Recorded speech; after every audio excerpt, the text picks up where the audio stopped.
Apa saja isi pikiran bawah sadar seseorang. Dalam sebuah seminar saya didaulat menjadi salah satu narasumber. Seminar yang diselenggarakan ini berjudul Eksis di Tengah Krisis. Disponsori oleh beberapa perusahaan seperti bank, maskapai, dan banyak lagi. Narasumber lain adalah orang-orang kompeten di bidangnya. Ada pengusaha, entertainer, serta profesional telah membuktikan pengalamannya melewati krisis tahun 97-98 dan krisis 2008-2009. Seminar terbuka untuk umum dihadiri berbagai kalangan, dari mahasiswa, pedagang kaki lima, ibu rumah tangga, pengusaha menengah, bahkan banyak profesional pengusaha kelas atas. Topik yang saya bicarakan adalah Millionaire Mindset. Berlangsung seharian, acara ini diisi oleh 6 narasumber. Saya mendapatkan giliran untuk berbicara tepat setelah makan siang, yaitu pukul 13. Setelah moderator memperkenalkan nama dan CV ringkas saya pun membuka dengan sapaan rutin. Sebelum sempat saya berbicara panjang, seorang di barisan depan mengambil mic dan mengajukan pertanyaan sekaligus pernyataan.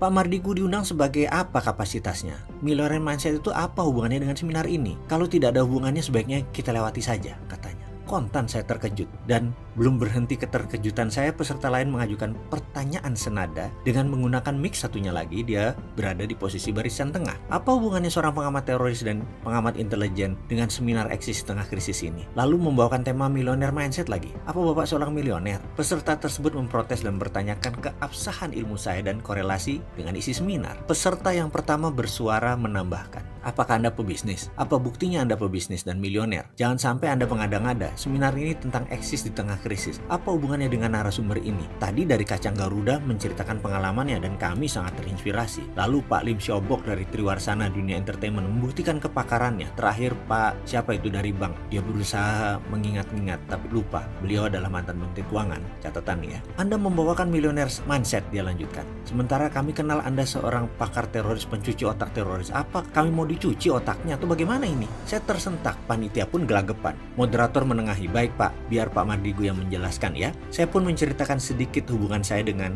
dunia kepolisian, dengan militer. Lalu saya menceritakan sedikit tentang pikiran dan latar belakang keilmuan saya. Namun ada beberapa peserta yang rupanya tetap tidak puas. Mereka mendesak agar sesi acara saya di skip, dilewati. Karena poin yang mereka harapkan adalah pengalaman dan praktek. Tidak mau wacana-wacana atau pelajaran teori-teori. Menurut mereka, kalau itu tidak aplikatif, buat apa? Kata mereka, kalau Mardigu ini seorang business coach, harap dibuktikan perusahaan apa yang dimiliki dan apa prestasinya. Kalau hanya mindset sebagai wacana saja, ya ubah judul sesi ini menjadi apa itu mindset untuk bisnis. Itu pun bisa sebagai selingan yang tidak penting. Rasanya rontok seluruh tulang saya mendengar komentar-komentar tersebut. Saya tidak sempat banyak membela diri atau memberi pertahanan. Tetapi buat apa saya bertahan kalau dibombardir pertanyaan dan pernyataan tersebut? Sepertinya memang bukan mengharapkan solusi. Sesi pun tetap berlanjut, tetapi berdasarkan kesepakatan akhirnya dibuat ringkas. Saya lakukan tetap dengan semangat. Ini bukan kiamat, itu pikiran saya. Ini cambuk positif. Ini mungkin batu asahan terkeras yang akan membuat pisau saya lebih tajam. Bagi saya, moral story atau hikmah yang saya dapat adalah tidak semua orang suka dengan kita. Tidak semua orang kenal dengan saya. Tidak semua orang tahu produk saya. Tidak semua orang nyaman dengan keberpihakan saya. Tapi itulah hidup. C'est la vie. Jujur, saya gemeter dan gentar di seminar tersebut. Di balik senyuman dan perkataan saya itu, saya sedang mengalami masalah keuangan cukup besar. Cerita ringkasnya seakan sekelebat lewat dengan cepat dalam pikiran saya saat mengingat kembali kejadian yang sedang saya alami. Ayah saya baru berpulang ke rahmatullah. Waktu itu kami kurang tahu bahwa ternyata ayah kami menjaminkan rumah satu-satunya tempat tinggalnya ke bank untuk sebuah proyek. Proyek ini dia lakukan berdua dengan mitranya, seorang yang berkewarganegaraan Singapura namanya Julian. Yang mengagetkan adalah mitra tersebut kabur tidak bertanggung jawab membawa uang investasi tersebut. Awalnya kami tidak tahu, tapi ketika petugas bank bolak-balik ke rumah menanyakan kewajiban cicilan yang sudah 9 bulan tidak dibayar, saya terkejut. Saya pun menghadap kepada bank tersebut dan mereka membuka informasi semuanya. Saya sangat kaget karena kalau dinilai secara keuangan saat itu, ibu saya yang tinggal di rumah itu tidak memiliki harta apapun. Nol. Bunga plus pinjamannya sudah senilai rumah, alias kalau itu diambil oleh bank ya habis semua. Mengetahui kondisi tersebut, tentu saja saya tidak mungkin menceritakan hal itu kepada ibu. Belum setahun kehilangan pasangan hidupnya, selama lebih dari 40-an tahun, ibu saya akan kehilangan harta satu-satunya, rumah tinggalnya. Pasti dia tidak siap. Dan saya merasa itu tidak benar karena dia tidak berhak untuk menderita atas perbuatan yang dia tidak perbuat. Akhirnya informasi ini saya simpan, biar saya yang tanggung. Pilihan saya yang pertama adalah mencari Julian untuk bertanggung jawab, namun orang itu hilang di telan bumi. Langkah berikutnya adalah negosiasi dengan bank dan mengambil alih tanggung jawab tersebut. Pokoknya saya harus berusaha keras agar rumah tersebut jangan dilelang atau disita oleh bank. Dengan 1000 cara saya merayu dan meyakinkan bank untuk mendapatkan haircut atau potongan dari bunga. Pokoknya bank tidak rugi. Dari pokok awal saya mengatakan saya akan menyicil ini semua. Alhamdulillah bank mau. Tinggal saya bekerja keras dan minta pengertian dari istri serta anak-anak. Ternyata istri saya mendukung. Walaupun dengan 3 anak, kala itu istri saya sedang hamil anak keempat. Mengapa saya minta izin mereka? Karena cicilannya adalah hampir semua dari pendapatan bulanan kami saat itu. Kami harus gulung tangan tinggi-tinggi. Setelah kami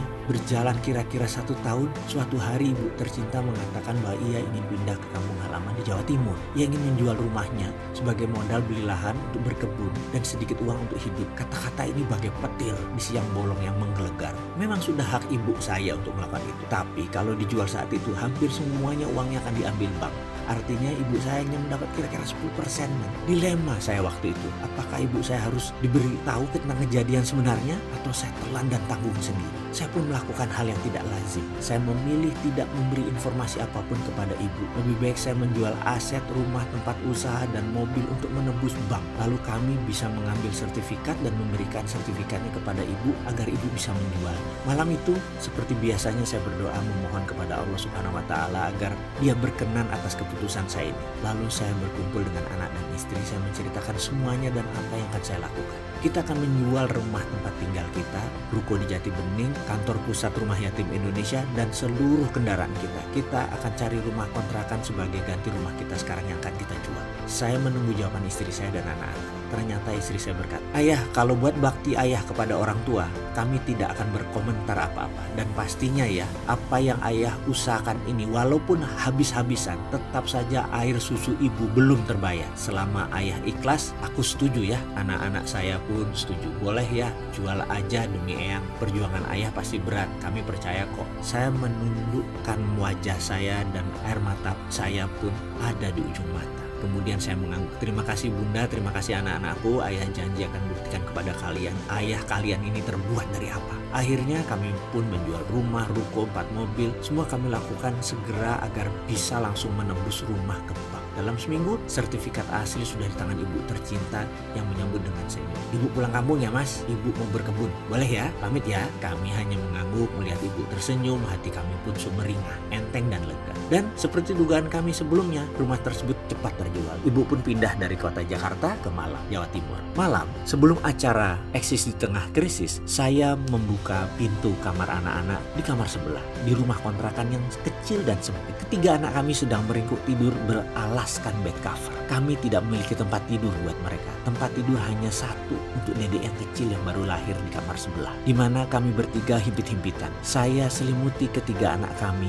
kemudian saya kecup kening mereka di tengah lelapnya tertidur mereka. Dan sekali lagi saya berkata, "Akan ayah buktikan ayah kalian ini terbuat dari apa. Kalian akan berkelimpahan dengan ilmu sebelum berkelimpahan kemakmuran. Dulu ayah salah, berkelimpahan materi tanpa ilmu. Ternyata bikin hidup kayak yoyo, turun naik tak menentu." Kembali ke cerita seminar Eksis di Tengah Krisis. Banyak peserta yang meminta saya menjelaskan keilmuan dengan fakta. Sesi milioner mindset tentu harus diisi oleh seorang milioner. Sementara keadaan saya saat itu sedang berayun turun, alias hutang saya miliaran, termasuk hutang usaha. Tapi kan hutang produktif di pembukuan dihitung aset juga kan? Di seminar tersebut saya putuskan tidak menjelaskan harta saya apalagi bisnis saya secara rinci. Biarlah waktu yang membuktikan. Intinya, saya sama sekali tidak kesal dengan mereka yang menyerang. Saya tidak menyesali semua kejadian tersebut. Hanya saja semoga semua mendapat hikmah tersembunyi karena hidup ini penuh teka-teki misteri, menarik dan indah.